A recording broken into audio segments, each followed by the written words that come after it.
Bismillahirrahmanirrahim.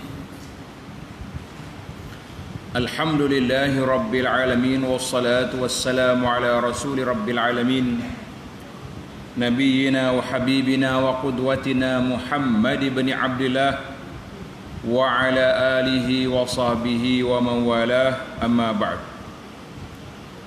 Alhamdulillah, kita teruskan pengajian kita dalam kitab Fiqh Al-Mu'tamad fil Fiqh Syafi'i. Nama fiqh ni mu'tamad dalam mazhab Syafi'i. Al-faslu tsani ghuslul mayyit. Fasal yang kedua, bab memandikan mayat.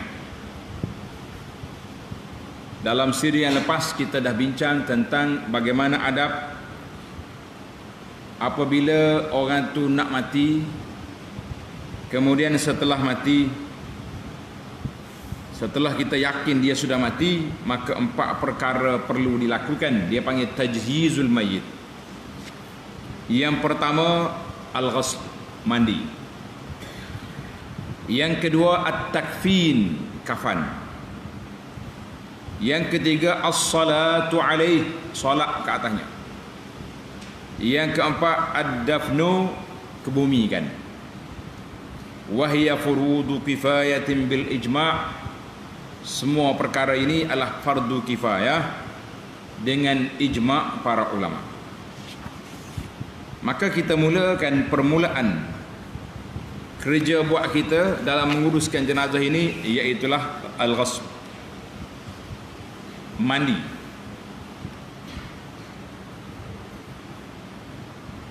Pasal yang kedua, memandikan mayat. Iaitulah perkara pertama yang dilakukan bagi mayat. Perkara pertama kita kena buat ke mayat tu apa dia? Mandikan dia. Sebab apa kena mandi? Dengar ni. Ia adalah fardu kifayah.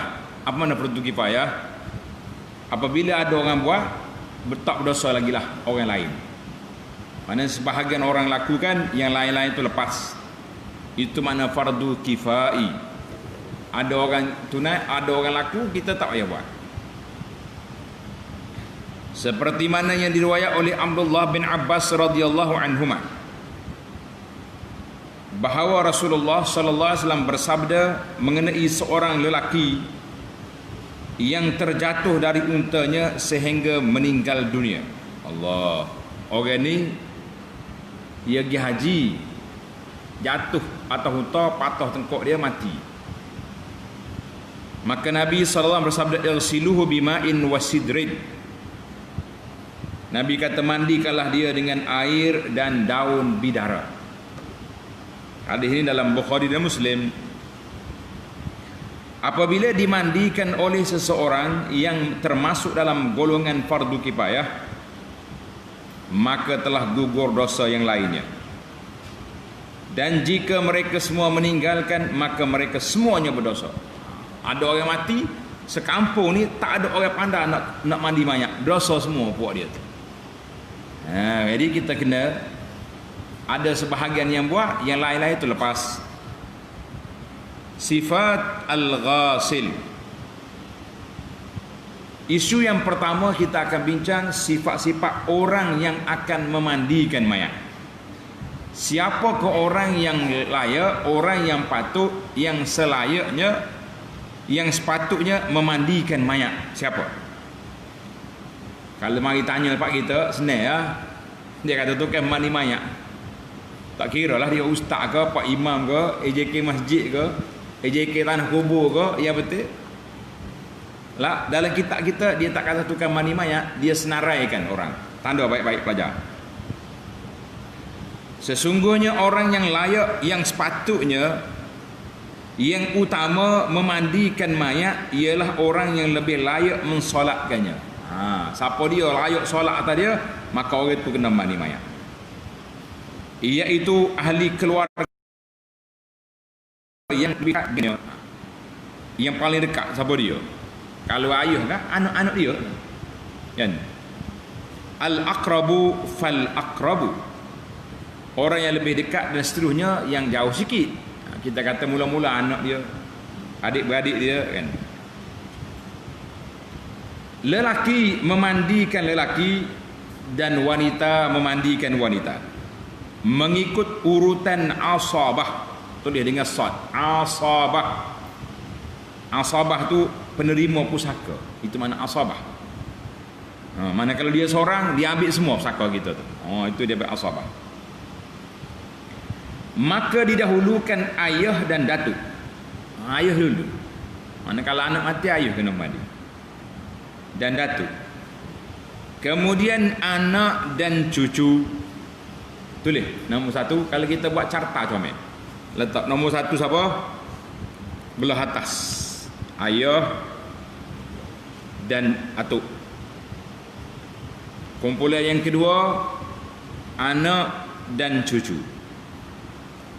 Kumpulan yang ketiga al-akhu wa ibnul akhi. Yang ketiga siapa? Saudara, adik-beradik dan anak saudara. Anak saudara. Yang keempat summa al-ammu wa ibnul ammi, bapa saudara, adik-beradik ayah kita dan anak kepada bapa saudara tadi. Kerana mereka lebih layak mensolatkannya, maka mereka juga lebih layak memandikannya. 5. Summa ar-rijalul aqarib, kemudian kaum lelaki, kaum kerabat lelaki. Jauh dah lah tu. Sepupu-pupu, itu panggil kaum kerabat. Yang keenam, bagus apa? Summa ar-rijalul ajanib, kemudian laki-laki yang asing, bukan keluarga. Asing di sini bukan mana orang putih. Lama nak mandi banyak dia kata ni. Dalam kita kata orang asing, mana kita orang putih hanya. Asing di sini maknanya bukan keluarga, bukan anak beranak dia. Kemudian az-zaujah, isteri. Tulis nombor 7. Isteri boleh mandi suami dia. Dengan ni makcik-makcik. Mana ada cik abang lagi tu, kalau mati lepas ni jadi tukang mandi sendiri, tak payah orang lain. Tapi nombor 7 dah. Kalau tak ada orang lain, bolehlah ikut tertib. Yang ke-8 kemudian wanita mahram. Wanita mahram maknanya adik-beradik dia, mak saudara dia, anak saudara dia boleh mandi walaupun berlainan jantina. Yang ke-9,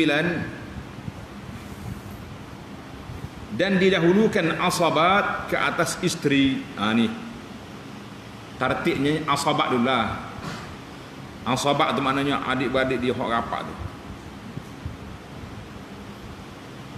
Kama yuqaddimu aqaribul mar'a 'ala zawj fil asah. Seperti mana didahulukan kaum kerabat wanita ke atas suami menurut pendapat yang lebih sahih.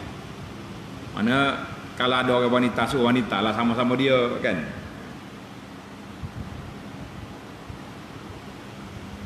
Wa aulan nisa. Baik, kita pindah pula. Tadi kategori laki-laki. Tulis. Kalau mayat itu perempuan. Mayat perempuan, siapa yang patut utama sekali? Wa aulan nisa fi ghuslil mar'ah. Manakala yang lebih layak utama mandikan wanita ialah mahramnya. Zawatu maharimiha.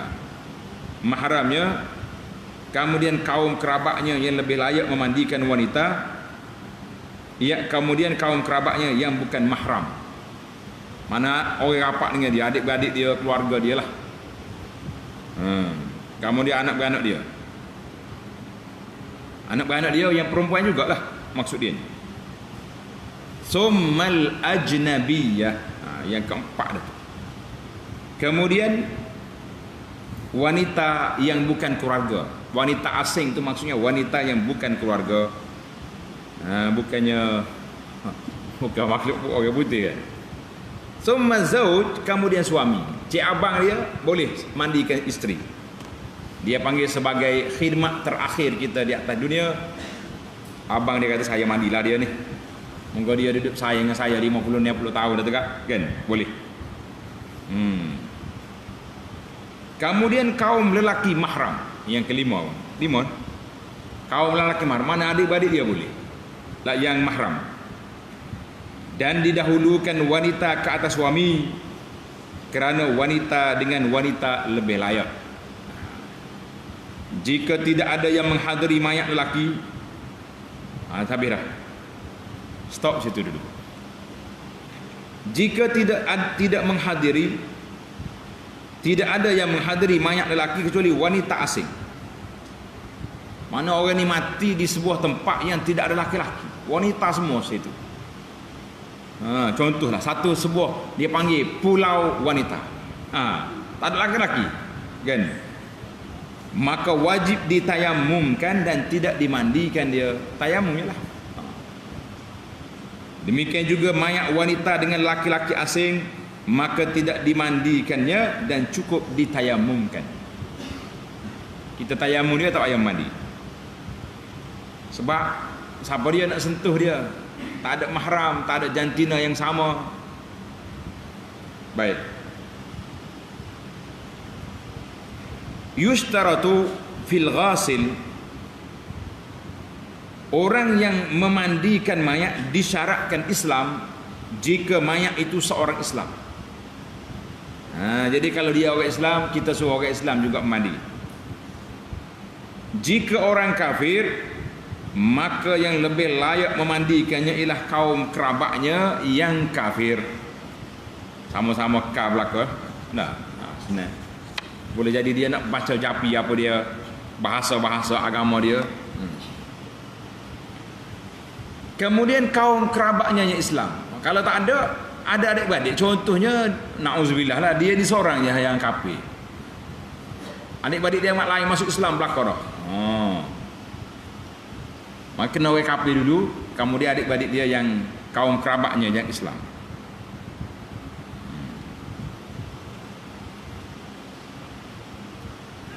Dan disyaratkan orang yang memandikan bukan pembunuh si mayat. Dia bunuh kawan tu, pas dia nak pergi mandi pula. Kata tak payah bang, awak tunggu masuk penjara atau bayar dia, kerana dia bukan ahli waris. Bila walaupun orang ini keluarga, tapi kalau dia bunuh kawan tu, maka dia telah terkeluar daripada senarai penerima pusaka, sebagaimana hadis al-qatilu la yaris, pembunuh tak boleh terima pusaka. Kerana dia bukan ahli waris dan tidak menjaga hak keakrabatan, bahkan berlebih-lebihan dalam memutuskannya. Dan orang yang didahulukan dalam memandikan mayat boleh diserahkan kepada orang lain dengan persamaan jenis. Sepatutnya adik-beradik, kan? Tapi oleh kerana adik-beradik ni tak erti belakang mandi mayat ni, dia pandai mandi kereta dengan motor, ya, contohlah, maka dia serah kepada orang lain yang dekat. Boleh.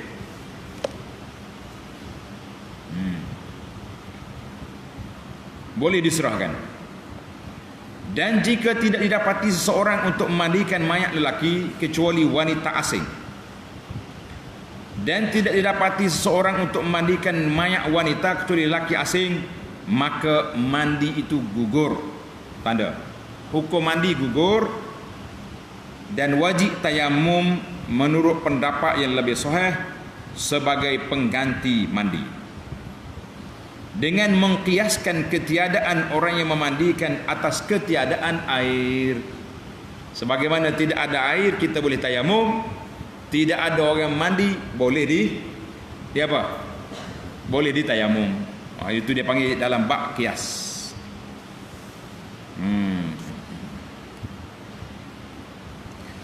Jika tidak didapati laki-laki di sisi mayat Islam kecuali seorang laki-laki kafir dan seorang wanita Islam yang asing, dia jalan 3 orang, mati seorang. Hak ni wanita muslimah tapi bukan wari. Ia ni kafir. Siapa dia tukang mandi?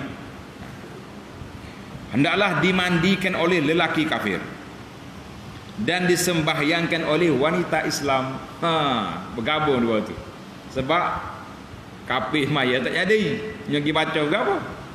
Maka dia dulu mandi, muslimah kita dulu solat. Apabila orang kafir mati, maka boleh bagi kerabatnya yang Islam dan bukan kerabatnya dari kaum muslimin memandikannya, mengkafankannya, menguburkannya dan mengiringi jenazahnya. Tambah itu tak boleh sembahyang ke atasnya. Yang penting jawapan kita di sini penting. Iaitulah kalau orang tanya boleh ke tidak orang Islam mandi jenazah orang kafir, jawabnya boleh. Yalah mana tahu seorang ini masuk Islam, saudara baru orang panggil, kan? Tiba-tiba mak dia mati ataupun ayah dia mati, sudah jadi mendiang. Orang bukan Islam dia panggil mendiang. Nah, kalau orang Islam dia panggil arwah, istilah orang Melayu. Maka anak dia walaupun sudah Islam, boleh dia mandi, boleh dia kafan, boleh dia kuburkan, tapi tak boleh dia solat. Sebab solat itu doa minta ampun. Bagi orang kafir tidak boleh. Anak kecil yang belum balik, tanda mayat kanak-kanak, siapa boleh mandikan dia? Anak kecil yang belum balik boleh dimandikan oleh laki-laki dan wanita, kerana boleh memandang dan menyentuhnya. Sama ada anak kecil itu laki-laki atau perempuan, boleh ya? Kalau budak kecil boleh ya, laki-laki ke boleh, perempuan boleh, sebab dia masih lagi kanak-kanak. Itu kaedah. Jika yang meninggal itu wanita zimmi dengan zai, dengan apa ni? Zal kecil. Zimmi. Jangan tukar dengan zai. Waktu zai buka besar. Zimmi. Wanita zimmiyah. Tengok wanita zimmiyatun. Apa dia zimmiyah? Zimmiyah ni wanita ahlul kitab, orang kafir hidup dalam negara kita dan mempunyai suaminya Islam. Dalam pandangan yang membenarkan nikah dengan ahlul kitab, dia panggil nikah dengan Yahudi ataupun orang Nasara, maka bini dia zimmi, suami dia Islam. Bagaimana? Maka suaminya boleh memandikannya jika tidak didapati wanita. Kerana nikah sama seperti nasab di dalam bab memandikan. Nikah sama dengan nasab dalam bab memandikan. Jika lelaki itu tanda ni, wanita yang sudah dicerai, macam mana? Jika lelaki itu menceraikan isterinya dengan talak bain. Talak bain ni makna talak yang tak boleh dirujuk lagi dah. Talak 3 ke, atau talak raj'i. Raj'i ni talak yang boleh dirujuk balik. Dia cerai baru 2 kali, mana ada satu lagi boleh rujuk. Atau memfasahkan nikahnya. Dia panggil fasah nikah ni, dia pergi fasah di mahkamah. Kemudian salah seorang dari kedua-duanya meninggal dunia dalam masa iddah. Masa iddah tu mati, maka yang lainnya tidak boleh memandikannya kerana wujud pengharaman seperti wanita asing. Tak boleh. Lam yajuz, tidak boleh. Jadi sudah jadi makhluk asing dah dua tu. Oh, dia kata dalam edah pun tak boleh rujuk balik dah, mati kawan ni. Siapa sepatutnya mandikan mayat? Tulis itu. Orang yang memandikan mayat sepatutnya orang yang jujur sehingga dia menyempurnakan mandi itu. Kena jujur. Jangan duk ya.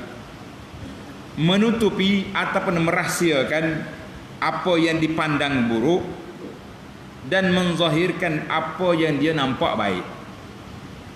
Akan tetapi, maknanya kalau kita tengok mayat ni ada masalah, jangan duk cerita dengan orang. Mayat ni pelik lah, bau busuk, bau hanyut, tak cerita. Tapi kalau kita tengok mayat ni comel, lembut ya, walaupun dia mati, dia punya orang panggil sendi-sendi tu lembut, senyum ya dia, kan?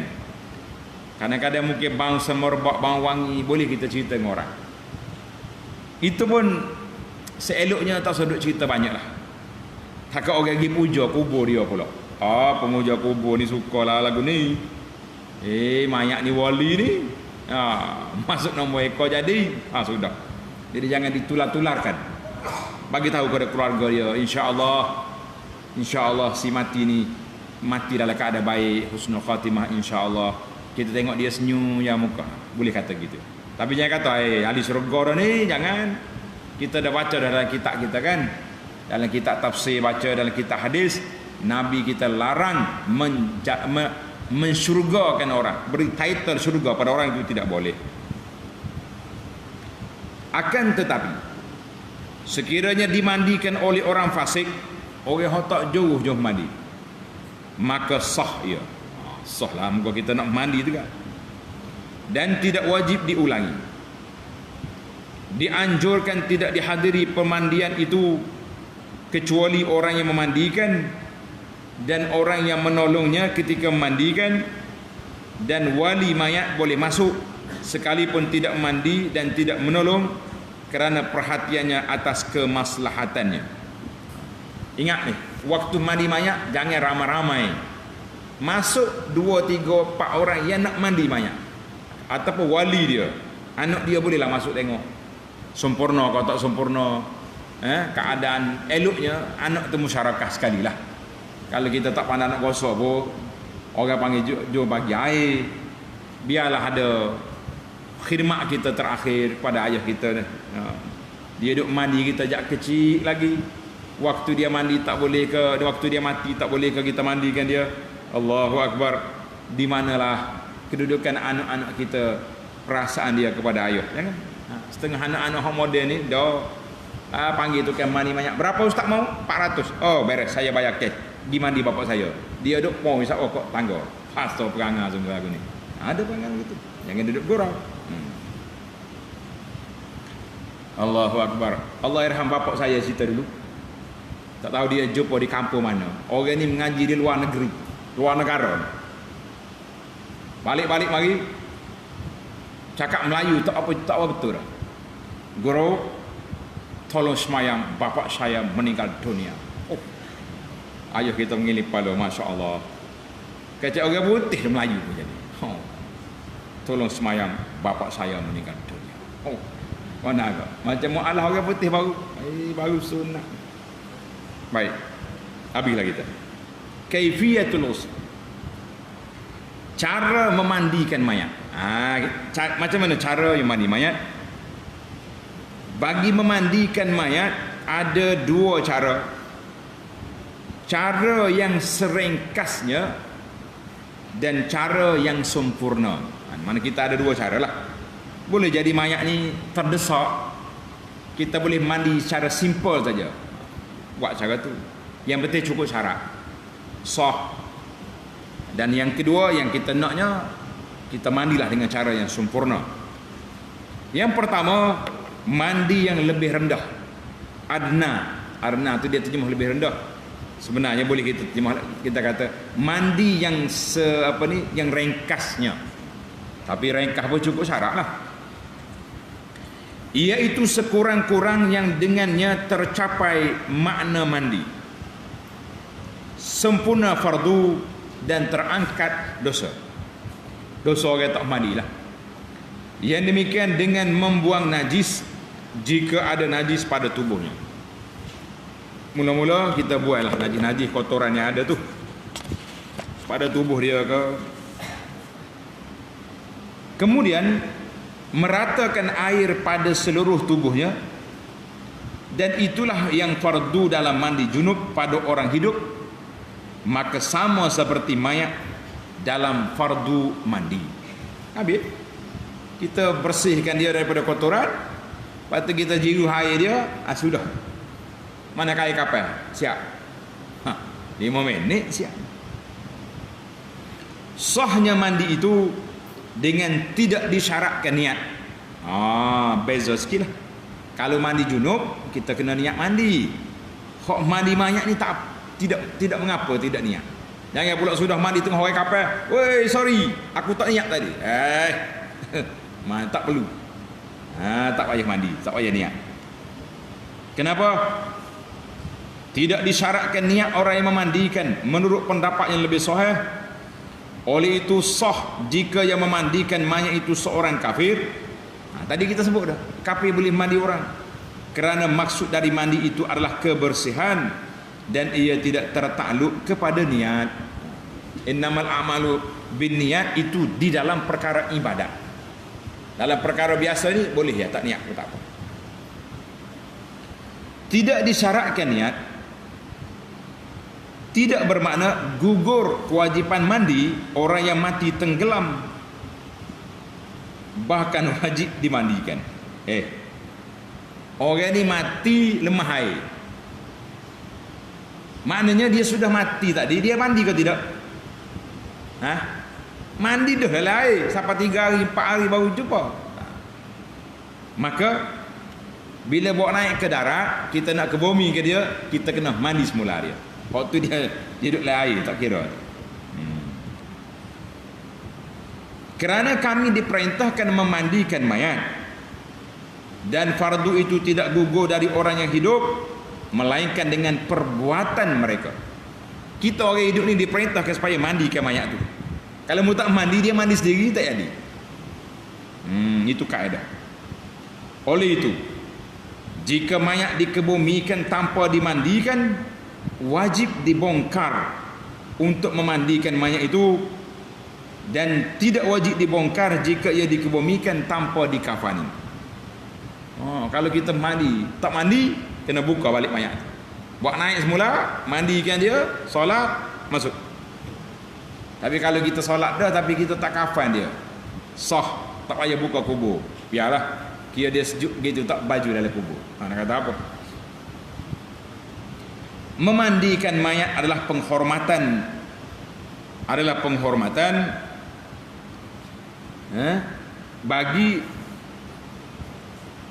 baginya, tulis itu.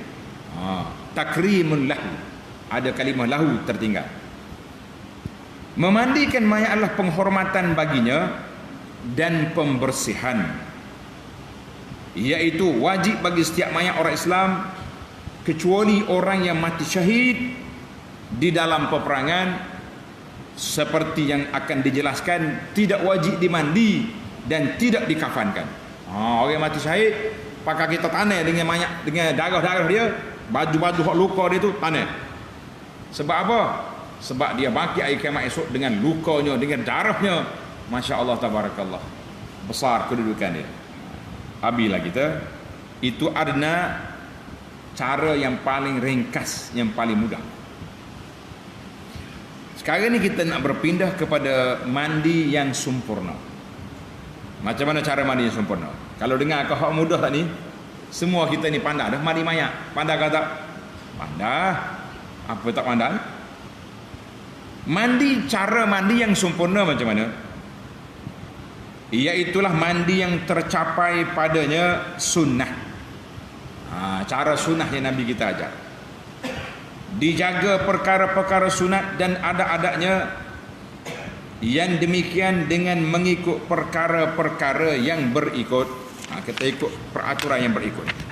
Yang pertama, mayat diletakkan di tempat yang sunyi, terselindung dari manusia, agar tidak dilihat kecuali orang yang memandikan, orang yang membantu dan walinya. Kerana Nabi SAW dimandikan oleh Sayyidina Ali dan Al-Fadl bin Abbas. Dua orang ni sepupu Nabi. Sayyidina Ali pula menantu, rapat dengan dia. Nabi tak ada anak laki-laki. Ini orang paling rapat dengan dia. Usamah bin Zaid mengambil air, dan Al-Abbas, pak saudara dia, berdiri di sisi mereka. Hadis ini riwayat Ibnu Majah. Maknanya bolehlah. Kalau kita orang tua tak larat dah, kita masuk sekali tengok orang-orang muda duduk mandi dalam macam mana. Dan wajib tempat itu tertutup dari pandangan manusia, seperti mandi semasa hidup. Dan kerana ada kalanya ada sesuatu yang wajib tidak dilihat oleh selainnya. Jadi ada patutnya perkara-perkara yang kita tak nak orang cakap apa kulit dia tu pelik lah.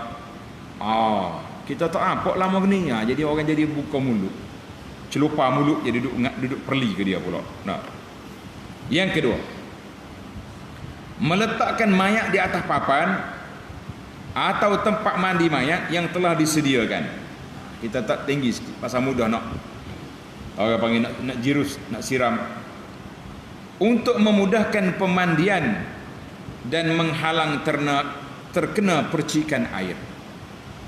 Mayat diletakkan dengan telentang seperti orang yang nazak untuk memudahkan orang yang memandikannya, dan sunat dimandikan dengan dipakaikan baju atau kain kerana ia lebih menutupinya.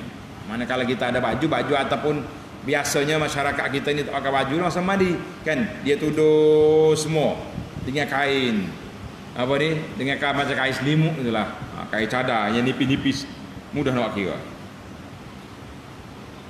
Kerana Rasulullah sallallahu alaihi wasallam dimandikan dengan dipakaikan baju kamis. Ini di antara keistimewaan Nabi. Nabi kita sallallahu alaihi wasallam dimandikan dengan baju dia. Dimandi dengan baju. Ini ada orang cerita kata mayat, air mandi mayat hilang. Itu tidak ada riwayat yang sahih lah, cerita pelik tu. Baju itu hendaklah nipis sehingga tidak menghalang sampai air kepadanya. Orang yang memandikan memasukkan tangan dalam lengan baju dan dibasuh dari bawahnya. Manakala kalau pakai baju juga kita holor tangan gosok-gosok lah. Jika baju itu sempit, hendaklah dibelahnya. Jika tidak mendapati baju, hendaklah ditutup aurat, pusat dan lututnya. Kalau laki-laki, senang lah tak kita ambil kain tuala kat tuduh pusat dengan lutut, orang lain tu buka lah. Dan sunat menutup muka mayat dengan potongan kain semasa diletakkan atas tempat mandi. Eloknya muka mayat tu tutup dulu, kita basuh lain. Ini bukan hadis tetapi petua. Tulis apa? Dia kata petua ni maknanya pengalaman orang-orang yang menguruskan mayat. Waktu ana seminar tentang apa ni, kepahaman Islam, forensik, seminar tentang forensik. Ana bercakap dalam sudut syariah, seorang lagi Dr. Syafi'i, dia bercakap dari sudut doktor.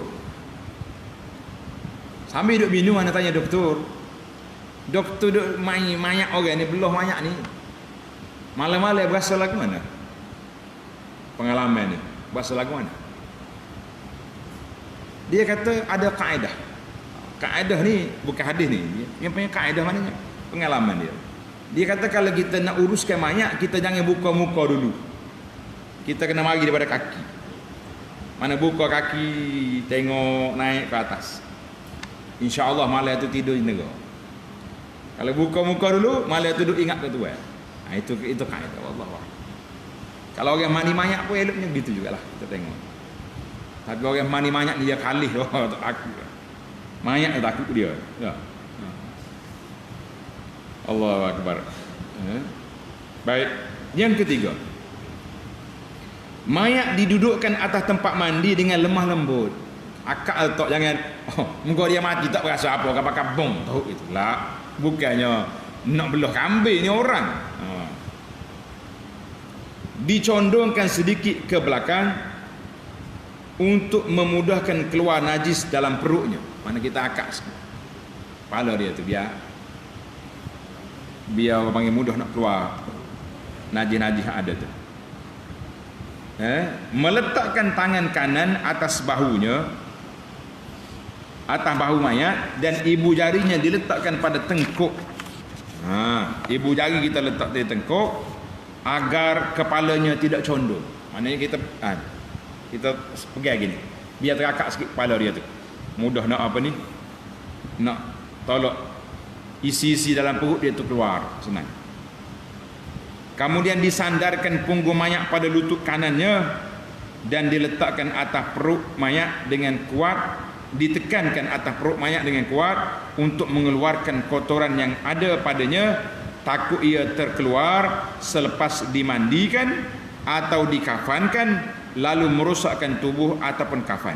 Mana kalau kita tak keluar, nanti kita dah kapal siap-siap, orang duk akak bang. Kosongkan perut dia tu. Dia tak ada injak dah masa tu, tekan keluar je. Tak ada apa dah. Dia sudah mati. Dan dalam keadaan ini dianjurkan membakar kemian atau menggunakan bau wangian semenjak bermula dimandikan sehingga selesai. Sebagaimana dianjurkan membakar wangian di si mayat semenjak matinya, kerana ada kalanya keluar sesuatu bau lalu dihilangkan oleh bau wangian yang tersebut.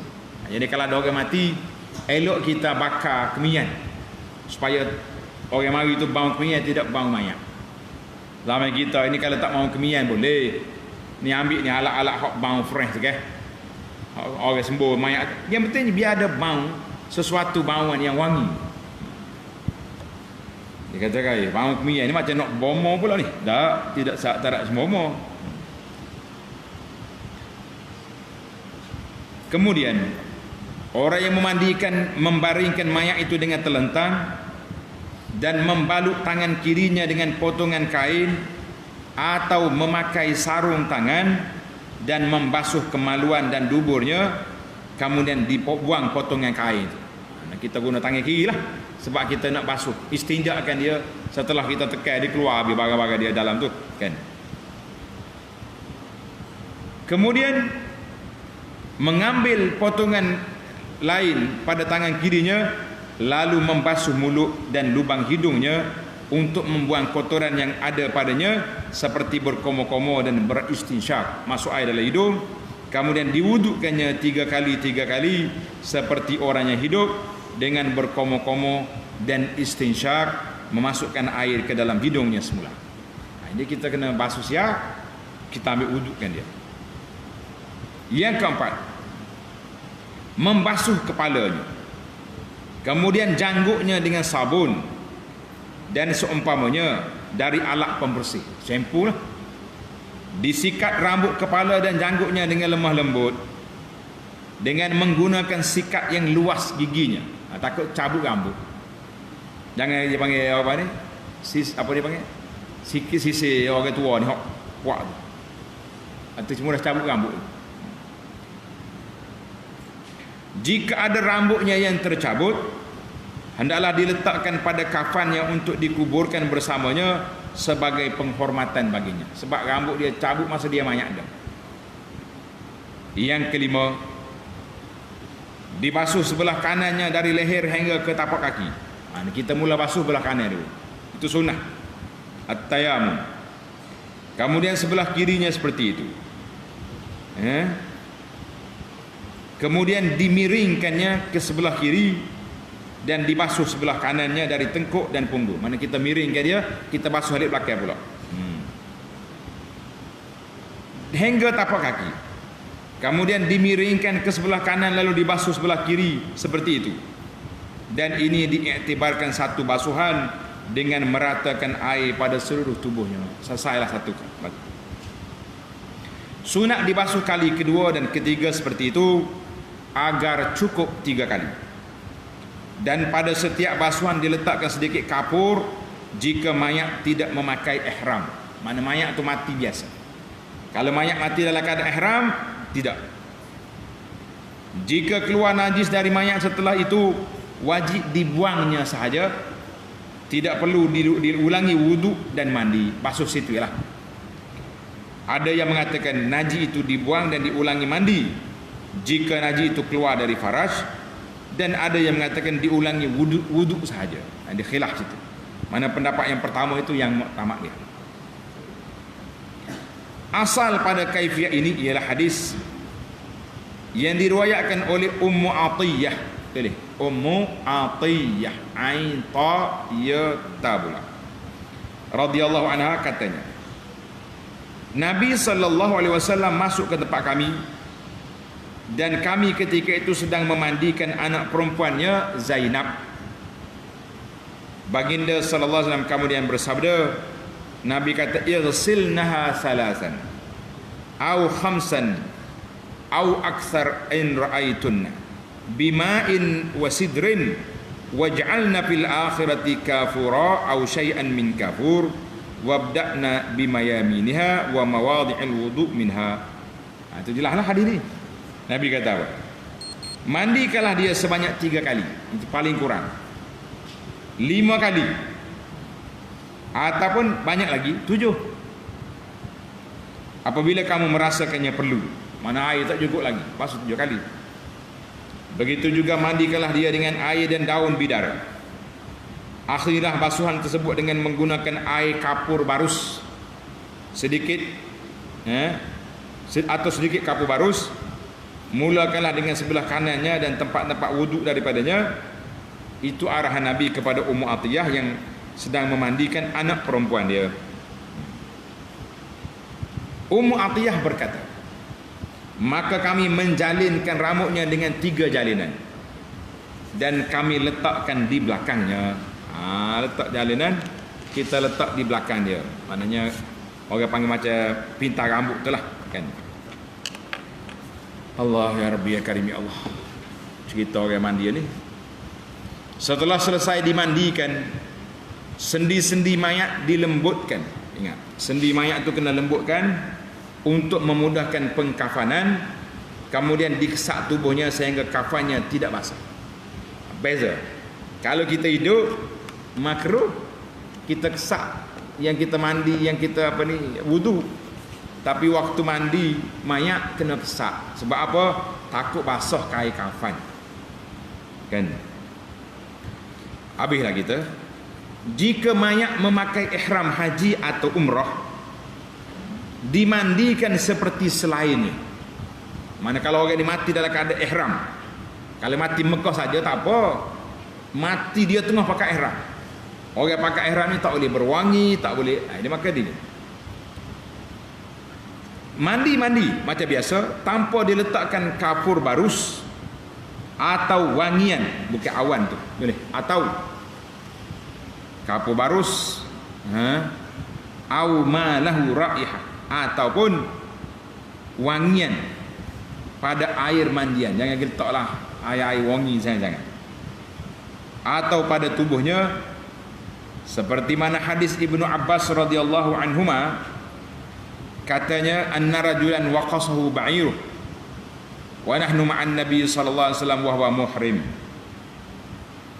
Seorang laki-laki terjatuh dari untanya sehingga patah lehernya lalu meninggal dunia. Hadis meninggal dunia di waktu haji. Kemudian Nabi sallallahu alaihi wasallam bersabda, mandikanlah dia dengan air dan daun bidara serta kafankanlah dia dengan kedua pakaiannya, kain ihram tu, kapan dia? Dan jangan kamu tutupi kepalanya, kerana sungguhnya Allah akan menghidupkannya kembali pada hari kiamat. Ya, fa innahu yub'atsu yaumal qiyamati mulabbiya, dalam keadaan bertalbiyah. Allahu akbar. Bahagianya orang ni kan. Hadis ini rawahul Bukhari. Hadis rawahul Bukhari. Orang ni di akhir esok dia bangun, dia pakai ihram. Labbaik Allahumma labbaik, labbaik la syarika lak labbaik. Jalan dia, nak gimana? Syurga lah dia insya-Allah. Nak gimana main duk takbir gini? Dah. Orang yang mandi, orang yang memandikan dan selainnya tidak boleh menyentuh sesuatu dari aurat yang dimandikan. Jangan sentuh. Kita nak basuh aurat dia tu, kita kena pakai sarung tangan ataupun balut tangan kita.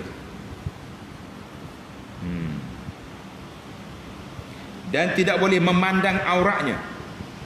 Bahkan hendaklah membalut tangannya dengan potongan kain ataupun pakai sarung tangan, tulis itu. Kemudian membasuh kemaluan dan seluruh tubuhnya.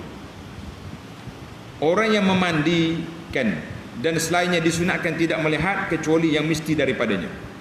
Mana kita tak payah tengok aurat-aurat dia, tak payah tengok. Kecuali orang mati di hospital, kita kena tengok sebab banyak plaster. Kadang-kadang ada plasta di dekat dengan aurat dia tu. Allahul musta'an. Maka ada gam tak sampai air. Itu pasal kita kena tengok lah. Kalau ada kan ambil minyak, buat dulu. Untuk membolehkannya memandikannya. Dan sunat tidak menyentuhnya dengan tangannya. Jika melihat atau menyentuhnya tanpa syahwat tidak haram. Bahkan dia meninggalkan yang lebih utama. Mana kalau sentuh juga tidak haram, tapi tak baik lah. Tapi kalau sentuh dengan syahwat, apa dengan orang mati syahwat, itu berat ada masalah ni. Haram itu. Dalil yang demikian ialah hadis, tanda hadis ni. Ma rawahu Jarhad al-Aslami radhiyallahu anhu anna Nabi sallallahu alaihi wasallam bersabda kepadanya, ghatti fakhidaka fa innal fakhidha aurah. Nabi kata apa? Jarhad, tutuplah paha kamu, sesungguhnya paha itu aurat. Tengok hadis ini diriwayat oleh Imam Abu Daud At-Tirmizi. Imam Tirmizi kata hadis ini hasan. Kata Imam Tirmizi hadis ini hasan. Tanda pelajar. Ini penting hadis ini ni. Sebab orang ada hujah dengan satu pandangan yang kata paha tidak aurat. Sebab itulah main bola boleh nunggu, boleh pakai seluar pendek kan. Tapi hadis ini dia kata aurat. Imam Tirmizi kata hadis ini hasan. Dalam kitab Sahih Al-Jami' Saghir mengatakan hadis ini sahih. Mana ada khilaf di situ. Ada hadis lain lagi, tengok nota di bawah. Nota nombor 3 di bawah. Dan juga Nabi kita sallallahu alaihi wasallam bersabda kepada Ali radhiyallahu anhu, dia kata, ya Ali, la tubriz fakhizak wala tanzur ila fakhizi hayyin wala mayyitin. Hei Ali, jangan engkau tampakkan pahamu, makmu jangan buka paha, dan jangan melihat paha orang yang hidup atau orang yang mati.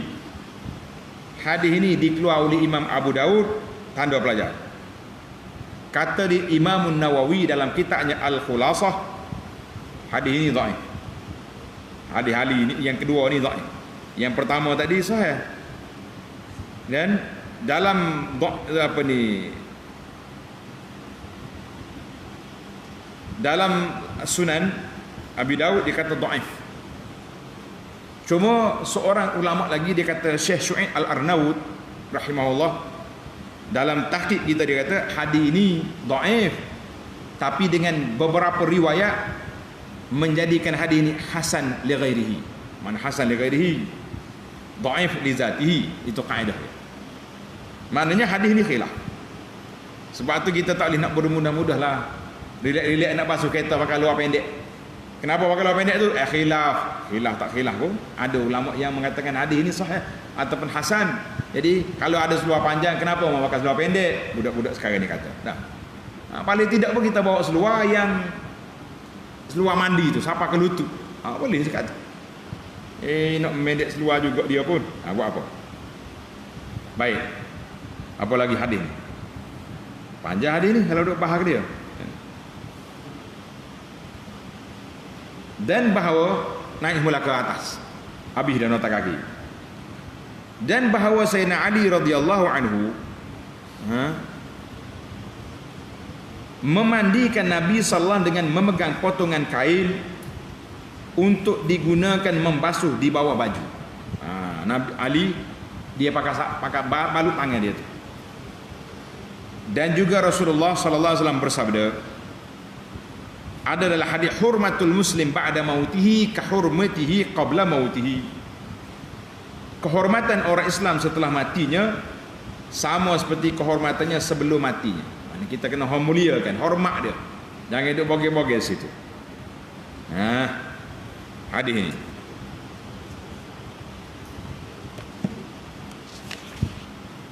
Wa kasru azmi, dan mematahkan tulangnya setelah matinya sama seperti mematahkan tulangnya sebelum matinya. Hadis ni tulis pelajar. Hadis ni rawahu Abu Daud wa Ibnu Majah wal Baihaqi wa Ahmad.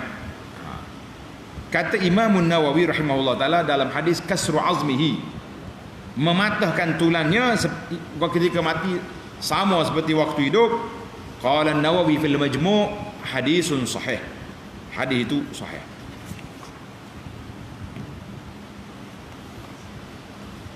Apabila susah, ni kita pergi nak tutup ni. Apabila susah memandikan mayat kerana ketiadaan air atau kerana terbakar, yang mana jika ia melecur tidak dimandikan dan wajib ditayamumkan. Doktor kata jangan mandi, mayat ni masuk dah. Kalau kita mandi luruh daging dia, sebab orang mati terbakar, na'udzubillah, maka kita kena tayamumkan mayat dia. Kerana ia pembersihan yang tidak berkaitan dengan pembuangan najis, maka wajib berpindah ketika tiada air kepada tayamum, seperti mandi junub dan wudu. Ni apa jadi dengan musim COVID-19? Para pelajar tengok ke tidak video yang dikeluar oleh pejabat agama, cara-cara mandi jenazah COVID, orang yang kena COVID-19 ni. Allahu Akbar. Waktu itulah mandi jenazah ni, kemudian cara nak semaya, di situlah anda nampak masyarakat kita ni mula patuh kepada PKP. PKP yang pertama. Kalau tidak dia dekat sana, dekat sini, tak takut-takut COVID. Sebab bila kita tengok, bila orang tu disahkan mati, mayat dia tak boleh ditengok oleh keluarga, tak boleh dimandi. Bahkan orang yang ditugaskan oleh pejabat agama nak mandi dia tu kena pakai topeng habis ni. Takut. Pakai sarung tangan, pakai apa? Mayat itu dibungkus dalam sarung, kemudian ditayamum di atas balut. Bukan atas muka dia dah. Ni muka dia sini, atas sarung. Tayamum situ ya.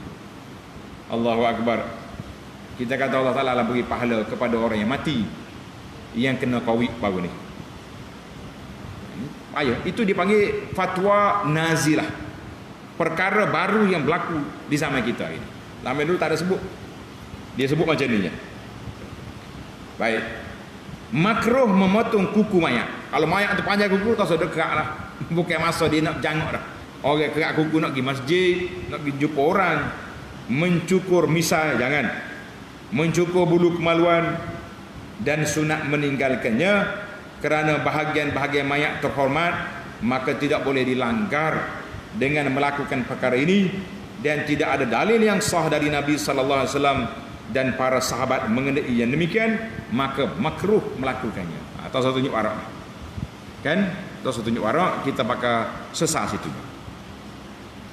Wanita dimandikan sama seperti lelaki jika dia mempunyai rambut dijadikannya 3 jalinan dan diletakkan di belakangnya. Kalau rambut dia panjang, kita jalin 3, letak di belakang dia tu. Jangan buat sanggul, tak ada sanggul dah. Seperti mana yang diriwayatkan oleh Ummu Atiyah radhiyallahu anha dalam menyipakkan mandi anak perempuan Nabi sallallahu alaihi wasallam. Katanya, kami menjalinkan rambutnya dengan 3 jalinan dan kami letakkan di bawah belakang dia. Allah. Baik, ini adab, tulis tepi kita. Adab etika juru mandi. Ini penting sangat. Setengah juru mandi ni mulut celupa. Nah, apabila melihat orang yang memandikan mayat, perkara-perkara yang baik sunat menceritakan kepada orang, seperti dia melihat wajahnya berseri-seri, baunya harum, dan segera berbalik atas tempat permandian. Suratun qilab, maknanya ringan tubuh dia tu. Kita nak masuk ni, orang panggil tidak berat, macam mayat dengan kata. Ya, na'udzubillah, ada setengah mayat ni macam batu kerah, itu ada masalah. Dan apabila melihat selain itu, tidak boleh diceritakannya, seperti bau busung. Busung mayat kotor banyak, jangan. Kehitaman atau kehitaman pada tubuh dia, jangan. Wasawadul wajhi, hitam muka dia. Tali. Gugur perkataan muka, tambah kehitaman muka dia ataupun badan. Cuma satu benda yang kita kena ingat.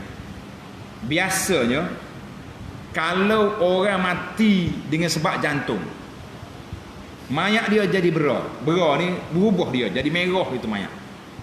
Jangan duduk aib lah, jangan duduk ambil gambar-gambar, jangan. Anda tengok dah sahabat kita mati kena jantung. Lepas dia mati beberapa bulan baru dapat surat daripada hospital, suruh pergi hospital nak buat pembedahan. Kata bedah apa oleh kubur tu. Jadi mayat dia berubah. Dia bukan jadi cerita, kalau orang Kelantan kata bera. Bera ni lebam. Bahasa luar sikit lebam. Maknanya mayat dia tu macam biru gitu. Jangan duk aib lah. Kita tahu ni masalah jantung boleh jadi darah dia. Sumbak tak boleh nak pam tu tak jalan. Tak tahu dia pergi ke kulit ke Allah alam. Itu yang pentingnya tak usah duk cerita dengan orang. Kalau kita tengok mayat ni jangan kata apa-apa. Seperti mana diriwayatkan oleh Abu Rafi'. Abu Rafi' kata apa? Anna Rasulullah sallallahu alaihi wasallam qala man ghassala mayitan fakatama alaihi man ghassala mayitan fakatama alaihi ghafarallahu lahu 40 marratan. Allah. Sesiapa yang memandikan mayat lalu menyembunyikan keaibannya, Allah Ta'ala mengampuni dosa 40 kali. Masya Allah, tabarakallah. Dosa 40 kali ni apa makna dia? Tulis hadis. Hazal hadis rawahul Baihaqi wal Hakim. Abu Rafi' nama dia, Maula Rasulullah nama dia Muslim. Dalam kata Imam Az-Zahabi, Imam Az-Zahabi kata isnaduhu jayyid. Ni sanad hadis ni jayyid. Dalam Sahih At-Targhib mengatakan sanad dia sahih. Adapun jika mayat itu seorang ahli bid'ah, pembawa ajaran sesat dan menyebarkan bid'ahnya, duk ajar orang buat benda pelik-pelik, tak semaya. Dia panggil kami ni ilmu isi, tak payah semaya. Gapo jadi? Dan orang yang memandikan, orang yang memandikannya melihat perkara yang tidak disenangi, maka hendaklah diceritakan kepada manusia untuk menghalang mereka daripada bid'ahnya. Mau kenal ni, dia ni ketua ajaran sesat ni mati, mayat dia busuk, bagi tahu. Tapi jangan tipu. Dosa kita kalau tipu. Supaya orang bahaya ikut dia ni, jenis ajaran sesat ni, tak semaya ni, pakai niat je kan. Tapi itu sudah percayalah, drama-drama tanah kubur tu bahaya belaka tu. Kita ikut hak kita sajalah. Jadi alhamdulillah para jemaah sekalian, tamatlah perbincangan kita dalam bab mandi mayat. InsyaAllah kita akan masuk pada al-faslu al-thalith at-takfin, pasal yang ketiga, mengkafankan mayat. Kita ikut tertib. Yang pertama mandi, kafan, solat, kebumikan. InsyaAllah ikut tertib. Kita belajar ikut tertib. Subhanakallahumma wa bihamdika asyhadu an la ilaha illa anta astaghfiruka wa atubu ilaih. Wa sallallahu ala nabiyyina Muhammad wa ala alihi wa sahbihi ajma'in walhamdulillahi rabbil alamin.